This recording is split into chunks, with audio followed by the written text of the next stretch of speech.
আর একটা সবচেয়ে বড় অস্ত্র শিখিয়ে দিচ্ছি, এটা আমি কাউকে শিখাইনি আজ পর্যন্ত, আজকেই প্রথম। আমি আমার জীবনে দেখেছি এই ওসিলা করে যা চেয়েছি পাইনি এমন কোনোদিনও যায় নাই।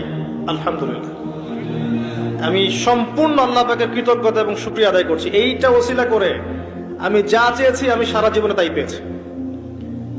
এবং আমি বিশ্বাস করি আমি যা পেয়েছি, এই বয়সে আমি যা পেয়েছি, আল্লাহ পাক কোটি কোটি মানুষকে তা দেন নাই। এটা আমি বিশ্বাস করি। এই বয়সে আমি যা পেয়েছি, আল্লাহ পাক আমাকে যা দিয়েছেন, যত দিয়েছেন, কোটি কোটি মানুষকে আল্লাহ পাক তা দেন নাই। আমি এমনটাই মনে করি। আমি কি শিখাই দেব সেটা? আপনি আল্লাহ পাকের তাওহীদের ওসিলা দিয়ে দোয়া করেন। দোয়া করতে করতে আল্লাহকে বলেন, আল্লাহ তোমার তাওহীদের কালিমা লা ইলাহা ইল্লাল্লাহ এর ওসিলা করে তোমার কাছে আমি চাচ্ছি